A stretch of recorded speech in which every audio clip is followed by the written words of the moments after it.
Hello दोस्तों, नमस्कार। आज मैं आपको मुंशी प्रेमचंद्र द्वारा लिखित एक कहानी सुनाने जा रही हूँ जिसका शीर्षक है मनुष्य का परम धर्म। ये कहानी मानवीय आडंबरों व पाखंडों पर करारा व्यंग है। होली का दिन था। लड्डू के भक्त और रसगुल्ले के प्रेमी पंडित मोटे राम शास्त्री अपने आंगन में एक टूटी खाट पर सिर झुकाए चिंता और शोक की मूर्ति बने बैठे थे। उनकी पत्नी उनके पास बैठी हुई उनकी ओर सच्ची संवेदना की दृष्टि से ताक रही थीं और अपनी मीठी वाणी से पति की चिंताग्नि को शांत करने का प्रयास कर रही थीं। काफी देर तक चिंता में डूबे रहने के बाद पंडित जी उदासीन भाव से बोले, नसीबा ससुरा न जाने कहाँ जाकर सो गया है। होली के दिन भी अभी तक सो रहा है। पंडिताइन, दिन ही बुरे आ गए हैं। यहाँ तो जौन ते तुम्हारा हुकुम पावा, वही घड़ी ते साथ सवेरे दोनों जून सूरज नारायण से ही वरदान मांगा करित है कि कहूँ से बुलावा आवे। सैकड़न दिया तुलसी माई का चढ़ावा, मुदा सब सोए गए। गाढ़ परे कोई काम नहीं आवत है। मोटे राम, कुछ नहीं, ये देवी देवता सब नाम के हैं। हमारे बखत पर काम आवत तब तक हम जाने कि कोई देवी देवता होत है। सेत मेत में मालपुआ और हलवा खाने वाले तो बहुत हैं। पंडिताइन का शहर भर में अब कोई नहीं भलमा नहीं रहा, सब मरी गए। मोटे राम, सब मरी गए, बल्कि सब सड़ी गए। 10-5 हैं तो साल भर में 2-1 बार जीते हैं। वह भी बहुत हिम्मत की तो रुपए की 3 सेर मिठाई खिला दी। मेरा बस चलता तो इन सभी को सीधे काले पानी भिजवा देता। यह सब इसी अरिया समाज की देन है। पंडिताइन, तुम ही तो घर में बैठत रहे हो। अब ई जमाने में कौन ऐसन दानी है कि घर में बैठा न्योता भिजवा देत है। कभू कभू जवान लड़ाई दिया करो। मोटे राम, तुम्हें कैसे पता कि मैंने जबान नहीं लड़ाई? ऐसा कौन रईस इस शहर भर में है जिसके यहाँ जाकर मैंने आशीर्वाद न दिया हो? लेकिन कौन ससुरा सुनता है, सब अपने अपने रंग में मस्त हैं। तभी इतने में पंडित चिंतामणि जी ने वहाँ पदार्पण किया। यह पंडित मोटे राम जी के परम मित्र थे। हाँ, अवस्था कुछ कम थी और उसी के अनुकूल उनकी तोंद भी कुछ कम थी। मोटे राम, कहो मित्र, क्या समाचार लाए हो? कहीं डौल क्या? चिंतामणि, डौल नहीं, अपना सिर है। अब यह नसीब ही नहीं रहा। मोटे राम, घर से ही आ रहे हो ना? चिंतामणि, हाँ भाई, जी करता है कि साधु हो जाएं। जब इस जीवन में कोई सुख ही नहीं रहा तो जी के क्या करेंगे? अब तुम ही बताओ कि आज के दिन अब उत्तम पदार्थ न मिले तो क्यों कर जिए? मोटे राम, हाँ भाई, बात तो तुम ठीक कहते हो। चिंतामणि, तो अब तुम्हारा किया कुछ न होगा, साफ साफ कहो, हम संन्यास ले लें। मोटे राम, नहीं मित्र, चिंता मत करो। जानते नहीं हो, बिना मरे स्वर्ग नहीं मिलता। तरमाल खाने के लिए कठिन तपस्या करनी पड़ती है। मेरी राय है कि चलो इसी समय गंगा तट पर चलें, वहीं व्याख्यान दें। कौन जाने किसी सज्जन की आत्मा जागृत हो जाए। चिंतामणि, हाँ, बात तो तुम ठीक कहते हो, चलो। फिर दोनों सज्जन उठकर गंगा जी की ओर चल पड़े। प्रातः काल का समय था। गंगा जी में हजारों लोग स्नान कर रहे थे। कोई पाठ करता था, कितने ही लोग पंडों की चौकियों पर बैठे तिलक लगा रहे थे। दोनों महात्माओं को देखते ही चारों ओर से नमस्कार और प्रणाम और पालागन की आवाज आने लगी। दोनों मित्र इन अभिवादनों का उत्तर देते गंगा तट पर जा पहुंचे और स्नान आदि से निवृत्त होकर एक पंडे की चौकी पर भजन गाने लगे। वह ऐसी विचित्र घटना थी कि सैकड़ों आदमी कौतूहलवश आकर एकत्रित हो गए। जब श्रोताओं की संख्या कई सौ तक पहुंच गई तो पंडित मोटे राम गौरव युक्त भाव से बोले, सज्जनों, आपको ज्ञात है कि जब ब्रह्मा ने इस असार संसार की रचना की तो ब्राह्मणों को अपने मुख से निकाला। किसी को इस विषय में शंका तो नहीं है? श्रोतागण, नहीं महाराज, आप बिल्कुल सत्य कहते हैं। आपकी कौन काट कर सकता है? मोटे राम, तो ब्राह्मण ब्रह्मा के मुख से निकले, यह निश्चित है। इसलिए मुख मानव शरीर का श्रेष्ठतम भाग है। अतएव मुख को सुख पहुंचाना प्रत्येक प्राणी का परम धर्म है।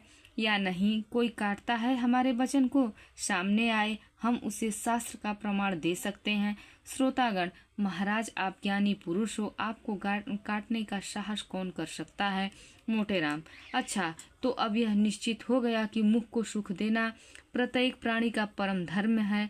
तो क्या यह देखना कठिन है कि जो लोग मुख से विमुख हैं वे दुख के भागी हैं? कोई काटता है इस वचन को? श्रोतागण, महाराज, आप धन्य हो, आप न्याय शास्त्र के पंडित हो।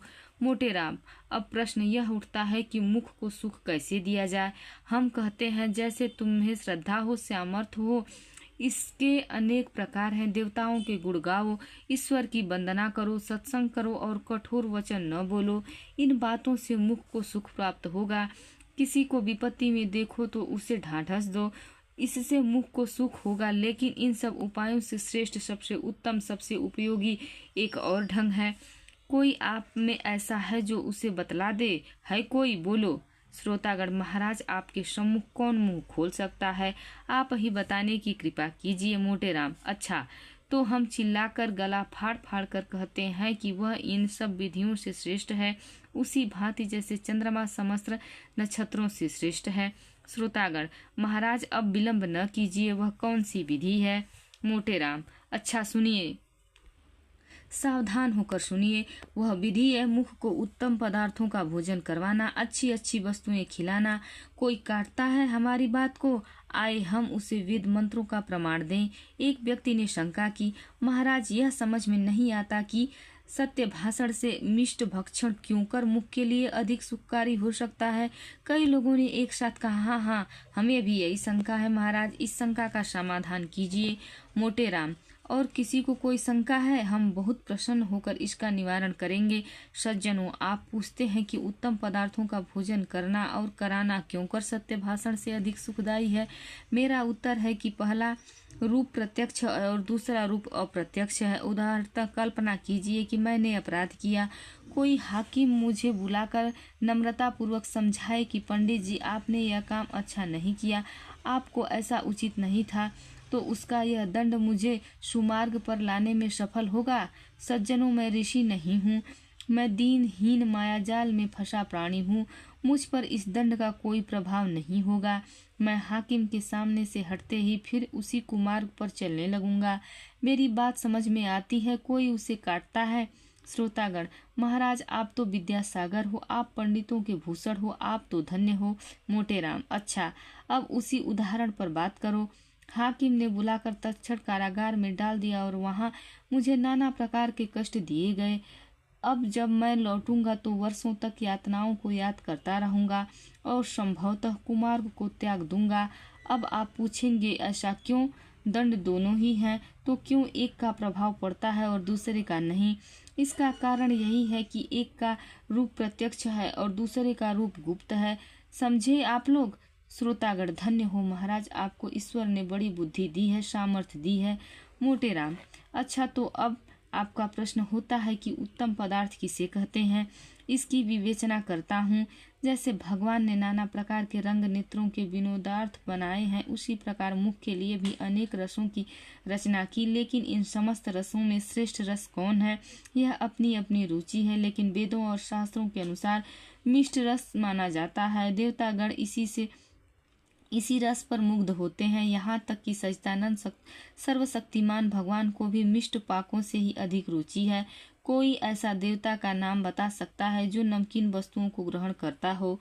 है कोई जो ऐसे एक भी दिव्य ज्योति का नाम बता सके? कोई नहीं है। इसी तरह खट्टे कड़वे और चरपरे कसैले पदार्थों से भी देवताओं को प्राप्ति नहीं है। श्रोतागण, महाराज आपकी बुद्धि अपरंपार है। मोटे राम, तो यह सिद्ध हो गया कि मीठे पदार्थ सब पदार्थों से श्रेष्ठ है। अब आपका पुनः प्रश्न होता है कि क्या समग्र मीठी वस्तुओं से मुख को समान आनंद प्राप्त होता है? यदि मैं कह दूं हाँ, तो आप लोग चिल्ला उठेंगे कि पंडित जी तुम बावले हो। इसलिए मैं कहूँगा नहीं और बारंबार नहीं। सब मीठे पदार्थ समान रोचकता नहीं रखते। गुड़ और चीनी में बहुत भेद है। इसलिए मुख को सुख देने के लिए हमारा परम कर्तव्य है कि हम उत्तम से उत्तम मिष्ट पाकों का सेवन करें और कराएं। मेरा अपना विचार है कि यदि आपके थाल में जौनपुर की अमृतियाँ, आगरे का मोतीचूर, मथुरा के पेड़े, बनारस की कलाकंद, लखनऊ के रसगुल्ले, अयोध्या के गुलाब जामुन और दिल्ली का हलवा सोहन हो तो वह ईश्वर के भोग योग्य है। देवतागण उस पर मुग्ध हो जाएंगे और जो साहसी पराक्रमी जीव ऐसे स्वादिष्ट थाल ब्राह्मणों को जिमाएगा उसे स्वदेह स्वर्गधाम प्राप्त होगा। यदि आपको श्रद्धा है तो हम आपसे अनुरोध करेंगे कि आप अपना धर्म अवश्य पालन कीजिए, नहीं तो मनुष्य बनने का नाम न लीजिए। इसके साथ ही पंडित मोटे राम का भाषण समाप्त हो गया। तालियां बजने लगी। कुछ सज्जनों ने इस ज्ञान वर्षा और प्रदेश से मुक्त होकर उन पर पुष्प वर्षा की। फिर चिंतामणि ने अपनी वाणी को विभूषित किया। सज्जनों, आपने मेरे परम मित्र पंडित मोटे राम का प्रभावशाली व्याख्यान सुना और अब मेरे खड़े होने की आवश्यकता न थी, लेकिन जहाँ मैं उनसे और भी विषयों में सहमत हूँ वहाँ उनसे मुझे थोड़ा मतभेद भी है। मेरे विचार में यदि आपके हाथ में केवल जौनपुर की इमरतियाँ हो तो वह पंचमेल मिठाइयों से कहीं सुखवर्धक, कहीं स्वादपूर्ण और कहीं कल्याणकारी होगा। इसे मैं शास्त्रोक्त सिद्ध करता हूँ। मोटे राम ने सरोष होकर कहा, तुम्हारी यह कल्पना मिथ्या है। आगरे के मोतीचूर और दिल्ली के हलवा सोहन के सामने जौनपुर की इमरतियाँ की तो गणना ही नहीं है। चिंतामणि, प्रमाण में सिद्ध कीजिए। मोटे राम, प्रत्यक्ष के लिए प्रमाण क्या? चिंतामणि, यह तुम्हारी मूर्खता है। मोटे राम, तुम जन्म भर खाते ही रहे लेकिन खाना न आया। यह सुनकर चिंतामणि जी ने गुस्से में आकर अपनी आसनी मोटे राम पर फेंक मारी, लेकिन शास्त्री जी ने वार खाली कर दिया और चिंतामणि की ओर मस्त हाथी के समान झपटे, किंतु उपस्थित सज्जनों ने दोनों महात्माओं को अलग अलग कर दिया। धन्यवाद। प्लीज वीडियो को लाइक कीजिए और चैनल को सब्सक्राइब कीजिए।